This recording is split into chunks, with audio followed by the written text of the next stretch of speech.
Hello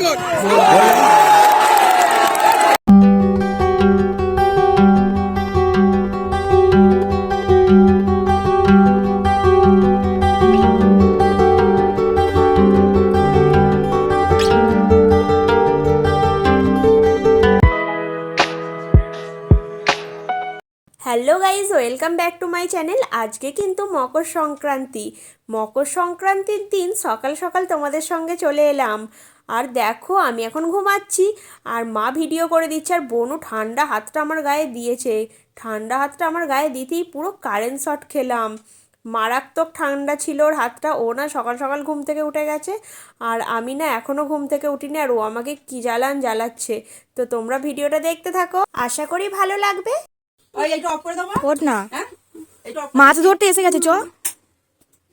চ না রে, মাছ ধরতে এসে গেছে। মাছ ধরছে তো, ভিডিও করবি না? ওঠ, ঘুম ছাড়ছে না। ওঠ না, আমি তো উঠে বললাম।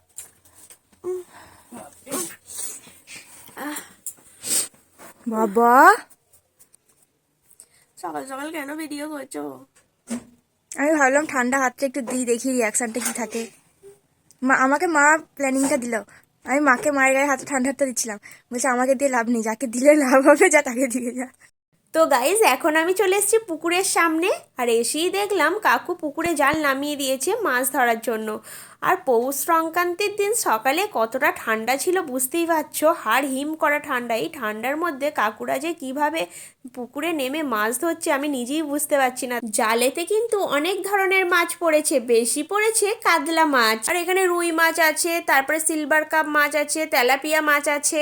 তবে এবারে কাতলা মাছটাই যেহেতু বেশি পড়েছে, কাতলা মাছটাই নেবো। আর কাতলা মাছটা কিন্তু বেশ বড় বড়, একটা মাছই 1 কিলো 1.5 কিলো করে। তবে ছোট সাইজও আছে, ছোট সাইজটা কিন্তু এবারে জালে ওঠেনি। আর দেখো কাকু কিন্তু তেলাপিয়া মাছগুলো ফেলে দিচ্ছে। এই তেলাপিয়া মাছগুলো কিন্তু বেশ বড় বড় হয় জানো তো, এখনও যে কম বড় সেটাও না।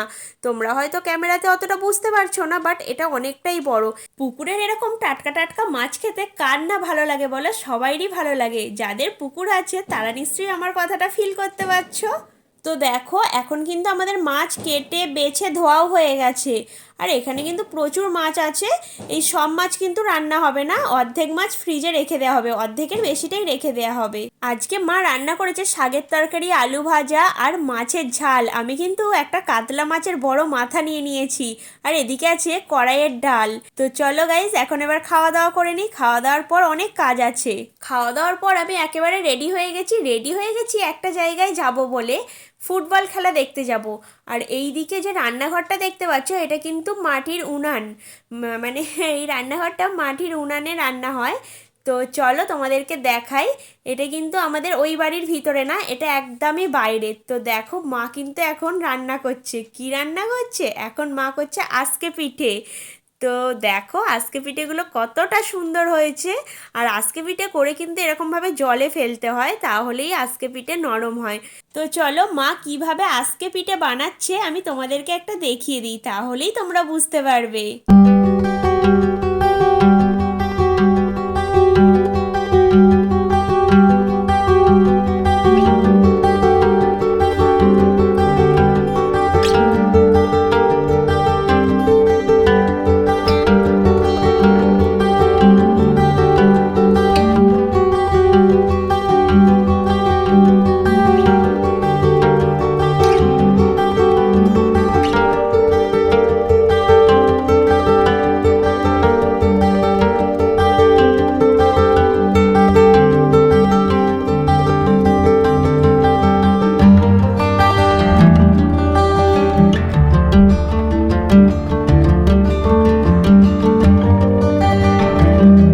মা বেশ কিছু আজকে পিঠে বানিয়ে নেওয়ার পর এখন বানাচ্ছে সরু চাকালি।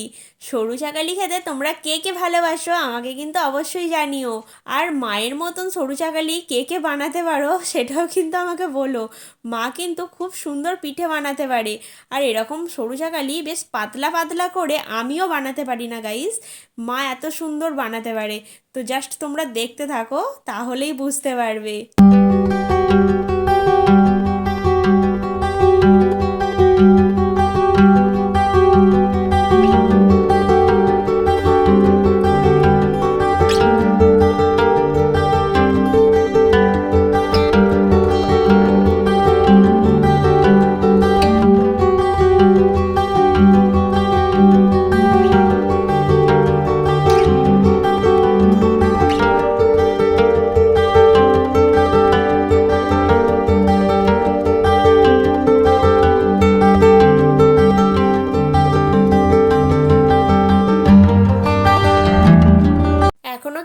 পুলি পিঠে করতে বাকি আছে। তো চলো আমি একটু ফুটবল খেলা দেখে আসি, তারপরে আবার এসে পিঠে বানাবো।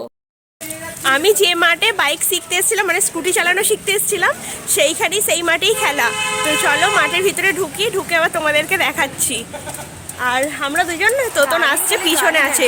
আর কতটা পরিমাণে গাড়ি দেখো, এখানে আরও আছে বাইরে গাড়ি, প্রচুর পরিমাণে গাড়ি। এ খুব এক্সাইটেড দেখার জন্য, ছুটছে আগে থেকেই। তো চলো এবার আমিও যাই, অনেকটাই লেট হয়ে গেছে, প্রায় 15-20 মিনিট হলো খেলা আরম্ভ হয়ে গেছে। তো চলো এবার ভিতরে ঢুকি, টিকিট কাটতে হবে তো। তো চলো আমরা এসে গেছি খেলার মাঠে, ওরা ওই যে যাচ্ছে। চলো যাই, প্রচুর ভিড় হয়ে গেছে। কতটা পরিমাণে ভিড় তোমরা জাস্ট দেখো।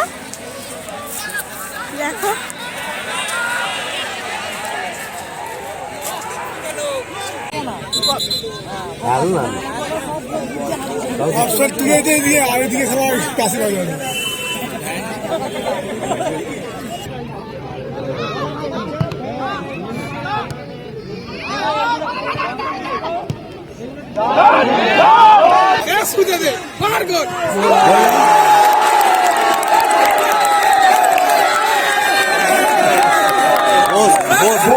এখন আমরা খেলা দেখে বাইরে বেরিয়ে পড়েছি, আর হাতে কিন্তু অনেকটা পরিমাণে সন্দেশ আছে, কারণ বাড়িতে গিয়ে পুলি পিঠে বানাবো সন্দেশের। তার জন্য একটু বেশি করেই সন্দেশ কিনে নিয়েছি।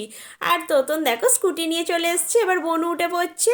আর এখান থেকে আমাদের বাড়ি তো 2-3 মিনিটের রাস্তা, সেটা তো তোমাদের আগের ব্লগেই বলেছিলাম।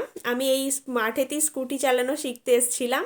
তো চলো গাইস এখন বাড়িতে যাই, বাড়িতে গিয়ে কিন্তু কাজ আছে, কারণ পুলি পিঠে বানাবো। তো চলো তাড়াতাড়ি করে বাড়িতে যাই। আমরা এখন পিঠে বানাতে বসে গেছি, সবাই মিলে পিঠে বানাচ্ছি। কে ভালো পিঠে বানাচ্ছে আজকে জানো? বনু। মা তো স্পিডে চলছে, দেখ মায়ের সঙ্গে তো আমি পারবোই না, মায়ের শুরু হয়ে গেল। আমার পিঠে ভোদার মতন হচ্ছে, ভোদা।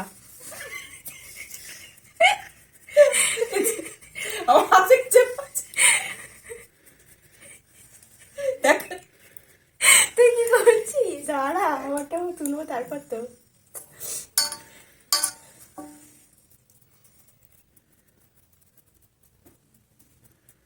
পিঠে পেকে গেল হয়ে গেছে, আমারও কমপ্লিট। এবার দেখি কাঠটা ভালো হয়েছে সব থেকে। হ্যাঁ হ্যাঁ যাচ্ছি। হয়ে গেছে দেখি। এই দেখো, এটা এটা আমার, এটা হচ্ছে দিদির, এটা না এটা মায়ের, এটা মায়ের, এইটা স্পেশাল পিঠে দিদি। তো গাইজ এখন আমাদের হচ্ছে সন্দেশের পিঠে, সিঙ্গারা সিঙ্গারা সন্দেশ। স্পেশাল সিঙ্গারা এখানেও আছে, এগুলো হচ্ছে ছানার, এগুলো হচ্ছে ছানার মানে এটা হচ্ছে তোমার এই যে সুগার ফ্রি যে মিষ্টি, সুগার ফ্রি যে সন্দেশ আছে, সেই সন্দেশটাকে গুঁড়িয়ে এইগুলো করেছি। এটাও দেখবো খেয়ে টেস্ট করে কিরকম লাগে। মা দানাদারটা বার করো না, মাখা সন্দেশ আছে প্লাস দানাদারেরও হবে। কিছু দানাদারও এনেছি, দুধ পুলি বেশি দানাদার না হলে মাখা সন্দেশের এটাই ভালো লাগে, তাই না বল? দুধ পুলি নারকেলেরও ভালো লাগে, বেশি ভালো লাগে দানাদার না হলে মাখা সন্দেশ। দানাদার নয় না, দানাদার তো গোলটা, এটা কি বলেছিল জানো? ছানার গজা। হ্যাঁ এটা হচ্ছে ছানার গজা। এই তুমি একদম লোভ দেবে না তো, যতই লোভ দাও সন্দেশটা করলে আর লাগবে না। দানাদারটা আমার গোড়াতে হবে জানো, নয়তো এ হয়ে যাচ্ছে। আমার দোস্তি নিয়ে আসবো নাকি? এই যে ফেটে যাচ্ছে, নাহলে একটু গোড়াতে হবে। কত রকম হলো, ছানার হলো, দানাদারের হলো, মাখা সন্দেশের হলো, আবার নারকেলের, দুধকুলি হচ্ছে এত কিছু মানে কি বলে আইটেমের হয়েছে। তো চলো গাইজ আমার ভিডিওটা এই পর্যন্তই। ভিডিওটা যদি কিছু ভালো লেগে থাকে একটা লাইক কমেন্ট শেয়ার, আর আমার চ্যানেলে যদি তোমরা নতুন বন্ধু হয়ে থাকো একটা সাবস্ক্রাইব করে অবশ্যই আমার পাশে থেকো। সবাই ভালো থেকো, সুস্থ থেকো, দেখা হচ্ছে আরো একটা নতুন ব্লগে।